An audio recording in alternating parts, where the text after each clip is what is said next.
thinks about when describing you is your faith. Her faith in the Lord was as strong as anyone I have ever seen. She went to church every morning, oftentimes to read scriptures to the whole congregation.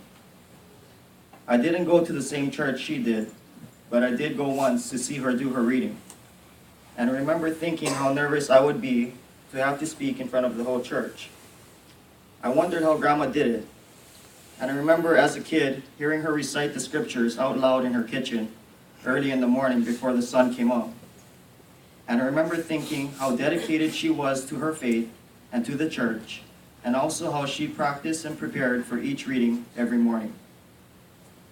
Grandma was a quiet person, and she always kept to herself at parties and get-togethers. But church was the one place where Grandma's voice was heard. I guess that's the only true place where being outspoken really matters, when you're spreading the word of God. And not only did she read the Bible for the church, she also lived her life the same way. Because it's one thing to know what to do, and it's another thing to do it. Grandma was one of those church leaders who practiced what they preached. A Catholic woman who actually lived the life of a Catholic woman, 24/7, not just at church. And that's what I admired about her the most. She was nice and sweet. She always said hi, good morning, and God bless whenever she seen you. Always smiled, always made you feel welcome. Always offered you something to eat or drink whenever you popped up in her home uninvited. And she never made you feel uninvited. She was generous, always wanting to give money for any occasion, even for the simple things like helping around the house, fixing a leaky pipe, or changing a light bulb. Anytime she had an excuse to give you money, she would. That's just how she was, just like Grandpa. She was intelligent. She was smart. She read a lot of books in her day, constantly read the newspaper.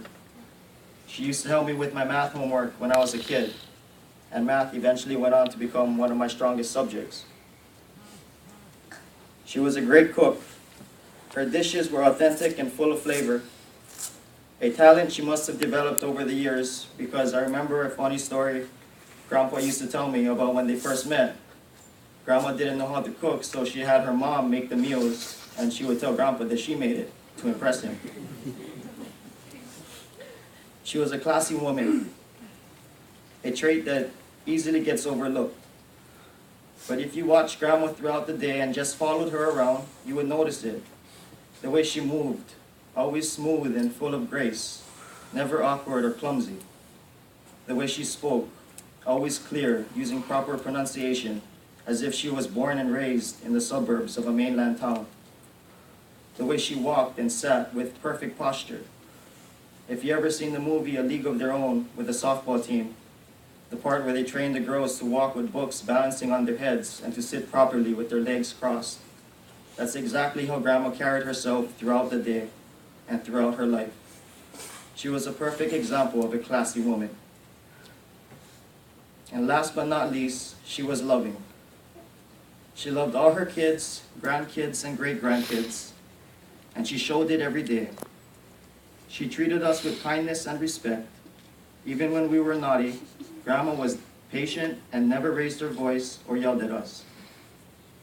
The kind of love Grandma felt for us was a love without condition.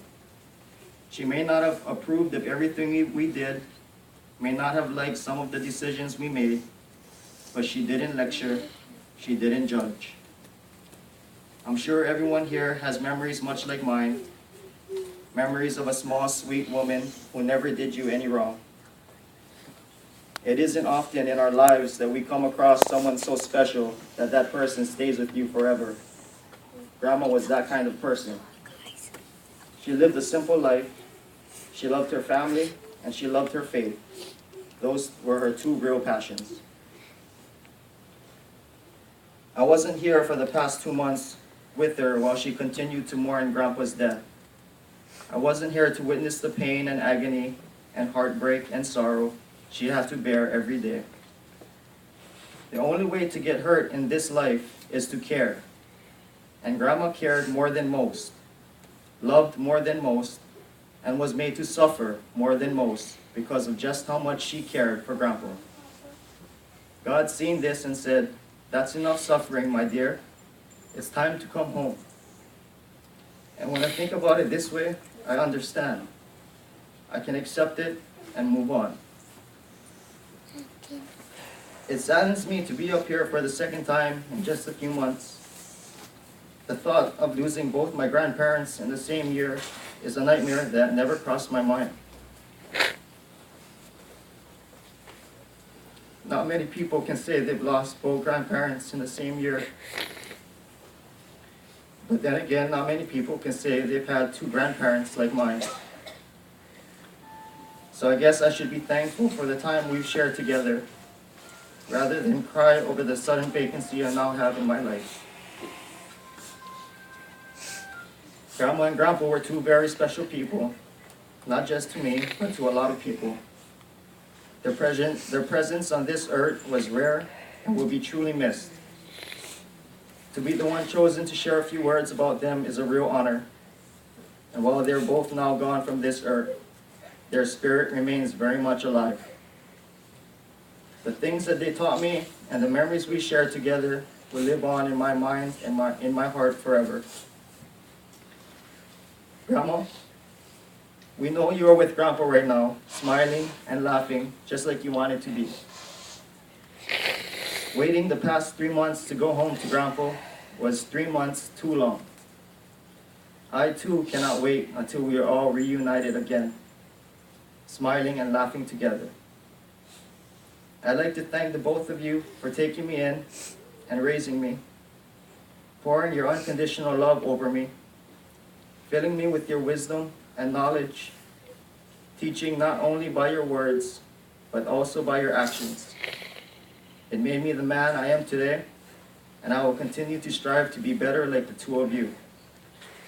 Until we meet again, Grandpa and Grandma, please enjoy each other's company for me.